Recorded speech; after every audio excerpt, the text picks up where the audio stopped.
नमस्कार दोस्तों, स्वागत है आपका द न्यूज लॉन्चर के इस यूट्यूब मंच पर। दोस्तों, ईडी को बड़ी तगड़ी लताड़ पड़ी है और वो सर्वोच्च न्यायालय से पड़ी है। और इस देश में प्रवर्तन निदेशालय, अंग्रेजी में कहें तो इन्फोर्समेंट डायरेक्टरेट, और उसका शॉर्ट फॉर्म कहें तो ईडी। ईडी जिस तरह से इस देश के अंदर कार्रवाई कर रही है, जिस तरह से मनी लॉन्ड्रिंग की परिभाषा के तहत किसी को भी पकड़ के जेल में ठूंस देती है, उसके बाद उसकी जमानत का विरोध करती रहती है, उसको लेकर के इस देश में जो धारणा बनी है, सुप्रीम कोर्ट ने उस पर बेहद कड़ी टिप्पणी की है। ईडी के पीएमएलए के यानी prevention of money laundering act की तुलना दहेज निवारण अधिनियम के रूप में जाना जाने वाला 498A, जी हां, जिस तरह से 498A के दुरुपयोग के मामले इस देश में सामने आए, उससे ईडी के पीएमएलए के मामले की तुलना सुप्रीम कोर्ट ने कर दी है। सवाल यही है, सुप्रीम कोर्ट तुलना तो करता है, सुप्रीम कोर्ट ईडी के ऊपर कड़ी टिप्पणियां तो करता है, लेकिन सुप्रीम कोर्ट कई बार ये लगता है कि जिस प्रकार के ड्रैकोनियन लॉ ईडी ने बना रखे हैं, जिस प्रकार से किसी को भी पकड़कर जेल में ठूंस देती है और जमानत का विरोध करती रहती है, इसको लेकर के इस तरह के फंडामेंटल राइट्स को वायलेट करने वाले, मूल अधिकारों का उल्लंघन करने वाले इस कानून को मूल अधिकारों का संरक्षक होने के बावजूद सुप्रीम कोर्ट अमल में कैसे रहने दे रही है, यह अपने आप में बड़ा सवाल है। इस देश में कई बार ऐसा हुआ है कि जब देश के अंदर ऐसे कानून बने जो कानून मौलिक अधिकारों का उल्लंघन करते थे, तो न्यायालय ने उसे निरस्त करने का काम किया। कई बार देखा जाता है कि ईडी जिसे पकड़ के ले गई, उस पर तो कोई चार्ज ही नहीं था और वो आदमी सालों साल जेल में रह गया। अब जितने दिन वो जेल में रहा, उसे लौटाएगा कौन? क्या उतने दिन ईडी की जिस टीम ने छापा मारा, जिस टीम ने उसे गिरफ्तार किया, तो क्या उतने दिनों में उसका 1.25 गुना या 1.5 गुना ईडी के उस टीम के लोगों को जेल में रखा जाएगा? इस तरह का भी तो प्रावधान होना चाहिए था कि नाहक में अगर किसी को जेल में डाला जाएगा तो इस देश के अंदर कैसी प्रतिक्रिया हो सकती है। गांधीवाद को मानने वाला यह देश ईडी की गतिविधियों पर अब तक सिर्फ बोल रहा है और न्यायालय इन चीजों को समझ रहा है। और जब न्यायालय समझ रहा है तो क्या यह मामला सिर्फ टिप्पणी तक है? मामला दरअसल छत्तीसगढ़ के एक पूर्व एक्साइज ऑफिसर का है।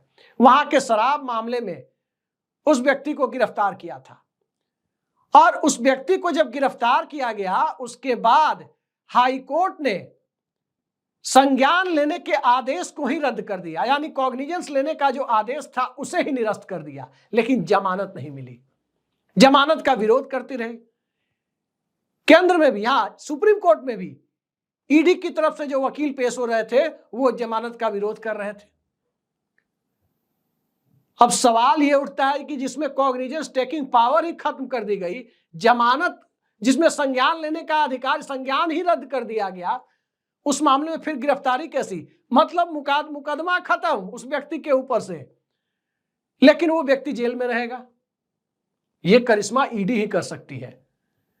रॉलेट एक्ट का नाम हम लोगों ने सुना था। अंग्रेजों के जमाने में जलियांवाला बाग कांड के समय रॉलेट एक्ट आया था। बिना दलील, बिना वकील किसी को जेल में रखा जा सकता था।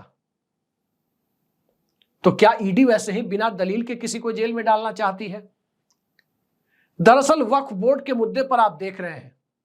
वक्फ बोर्ड में क्या है? एक प्रावधान है जिस पर कि सरकार को आपत्ति है। प्रावधान क्या है? वक्फ बोर्ड किसी भी मामले, किसी भी संपत्ति को वक्फ की संपत्ति डिक्लेयर कर सकती है, और जब किसी की संपत्ति को वक्फ की संपत्ति डिक्लेयर करती है, उसके बाद अब जिसकी संपत्ति को डिक्लेयर किया गया है वक्फ की संपत्ति, वो व्यक्ति साबित करे कि यह वक्फ की नहीं है। इस तरह का मामला वहां पर एक आध सब क्लॉज है जिस पर कि केंद्र सरकार को आपत्ति है। ईडी भी तो यही काम करती है। किसी के ऊपर केस कर दिया, अब वो व्यक्ति खुद को साबित करे कि मनी लॉन्ड्रिंग नहीं की है। अब मान लीजिए किसी को ईडी पकड़ के ले गई और कहा कि ये मनी लॉन्ड्रिंग किया है। अब वो व्यक्ति ना मनी लॉन्ड्रिंग जानता है, ना मनी लॉन्ड्रिंग की परिभाषा जानता है। वो हो सकता है कि कोई निहायत ही निर्दोष आदमी हो और वो आदमी कोर्ट में जाकर साबित करे कि उसने मनी लॉन्ड्रिंग नहीं की है। अब वो व्यक्ति जब खुद जेल में बंद है, वो कैसे, वो तो यही कह सकता है कि मेरे खिलाफ कुछ सबूत है तो लाइए।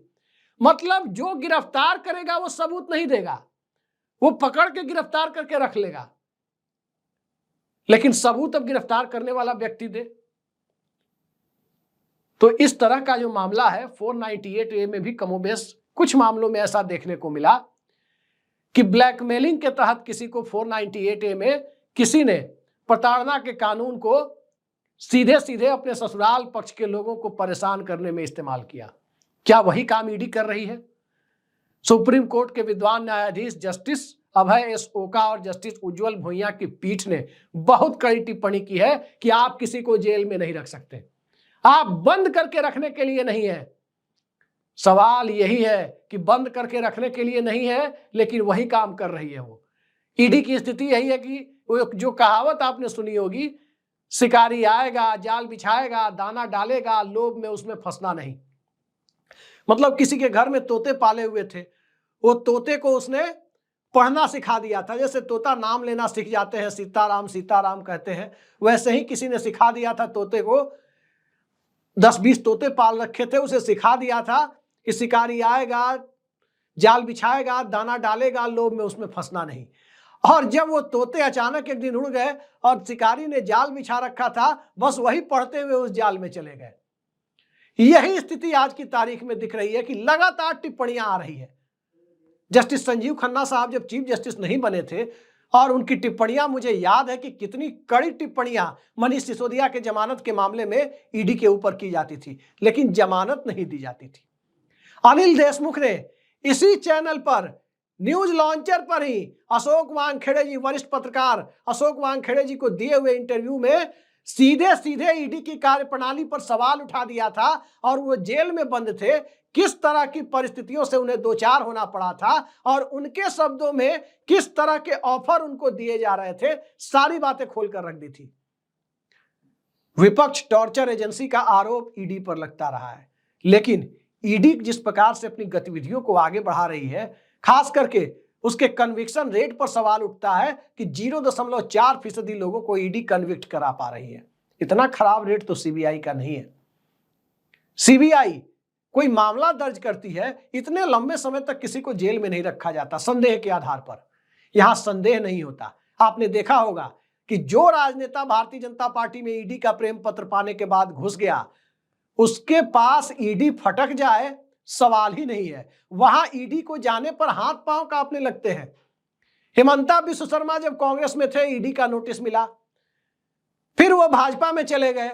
भाजपा में गए, ईडी के नोटिस की वजह से गए या किस वजह से गए वो वही जानते हैं, लेकिन उसके बाद ईडी उन तक नहीं पहुंची। ये अलग बात है कि एक टीवी इंटरव्यू में वो कह रहे थे कि इसलिए कांग्रेस छोड़ दी क्योंकि राहुल गांधी से मिलने गए तो वो कुत्ते को बिस्कुट खिला रहे थे। अब कुत्ते को बिस्किट वो खिला रहे थे, सवाल वो नहीं है। सवाल ये है कि ईडी ने नोटिस के साथ कौन सा बिस्किट, कौन सा पार्ले जी भेजा था, ब्रिटानिया भेजा था, कौन सा बिस्किट उन्हें भेज दिया था जिस बिस्किट के बाद भारतीय जनता पार्टी के प्रति प्रेम उमड़ गया।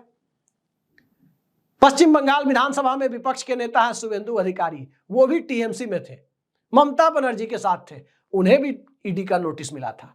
ईडी का प्रेम पत्र पाकर वो भी भाजपाई हो गए। अजीत पवार, शिंदे गुट के लोग, छगन भुजबल, कितने लोगों की गिनती करें। और एक बात तो कमाल की है, कौन सा प्रेम पत्र, वैलेंटाइन डे है कल, आज वैलेंटाइन डे है और वैलेंटाइन डे पर भी इतने प्रेम पत्र नहीं लिखे जाते जितने प्रेम पत्र ईडी उन नेताओं को देती है जिस प्रेम पत्र के जवाब में ज्यादातर लोग भारतीय जनता पार्टी में जाकर गिर जाते हैं। वहीं जाकर उनका फाइनल रिजल्ट होता है कि यहां से अब ईडी नहीं आएगी। सवाल ईडी की कार्यप्रणाली पर है। सुप्रीम कोर्ट ने एक दौर में सीबीआई को पिंजड़ा बंद तोता कहा था और अब पिंजड़ा बंद तोता तो बहुत छोटा हो गया है, क्या ईडी पिंजड़ा बंद मैना हो गई है? तोते से ज्यादा साफ मैना बोलता है। तो क्या पिंजड़ा बंद मैना बन गई है ईडी? सर्वोच्च न्यायालय को मानवाधिकारों के मुद्दे पर आर्टिकल 32 के तहत जिस तरह के रिट के अधिकार उसे प्राप्त हैं, सीधा सीधा पूछना होगा कि आखिर ये कानून क्यों प्रिवेल कर रहा है। और साफ साफ वो व्यवस्था इस देश के अंदर तो जरूर करनी होगी कि यदि कोई व्यक्ति गिरफ्तार किया जाता है, अगर वो व्यक्ति निर्दोष साबित होता है, वो बरी होता है, तो उसे कुछ करोड़, कुछ जितने जितने करोड़ का आरोप है उतने करोड़ रुपए कुछ सूद ब्याज के साथ उस व्यक्ति को वापस किए जाए, वही उसकी मानहानि होगी, मानहानि का उसका मुआवजा होगा। इस तरह के कुछ कानून करें, या फिर संदेह के आधार पर किसी को गिरफ्तार करने की प्रक्रिया पर पाबंदी लगाए। कुछ ना कुछ पेनाल्टी तो लगानी होगी, वरना ये ईडी किसी को गिरफ्तार करने का माध्यम उसी तरह बन गई है जिस तरह आपने गंगा जल फिल्म में दरोगा मंगनी राम को देखा होगा, जो सीधे सीधे एसपी अमित कुमार को धमकाते हुए कह रहा है, दरोगा का पावर मालूम है ना, पड़े पड़े सड़ जाओगे जेल में, ऐसा चार्ज लगा देंगे कि पड़े पड़े सड़ जाओगे। तो दरोगा मंगनी राम की तरह क्या प्रॉब्लम है जेंटलमैन का जो सवाल पूछता है एसपी अमित कुमार से, अब यही लग रहा है कि माननीय सर्वोच्च न्यायालय को पूछना होगा कि क्या प्रॉब्लम है इस जेंटलमैन ईडी को, क्या प्रॉब्लम है इस जेंटलमैन ईडी को। यह सवाल सर्वोच्च न्यायालय अब तक पूछ रहा है, उसके आगे कार्रवाई नहीं हो पा रही है और ईडी की गतिविधियां बदस्तूर जारी है। सहयोगी दल बीजेपी के लिए जुटाना हो, दूसरी पार्टियों में तोड़फोड़ करानी हो, सब खेल चल रहा है। या अपनी पार्टी में यदि कोई छोड़ के जाना चाहता हो तो उसे जबरदस्ती रोके रहो रोके रहो, पहले कहा जाएगा रुके रहो, नहीं रुक रहा है तब ईडी को जिम्मेदारी दी जाती है कथित तौर पर कि रोके रहो रोके रहो। अब तो एक नया बोर्ड भी आ गया है, जीएसटी। पंकजा मुंडे बीजेपी के नेता हैं, उनके शुगर फैक्ट्री पर छापा पड़ गया था। कितनी सारी जांच एजेंसियां हैं और वो सब उन्हीं लोगों पर जिससे दिल्ली की सत्ता में बैठे हुए लोगों को राजनीतिक तौर पर खतरे का अंदेशा होता है, वहां पर ईडी जाती रहती है।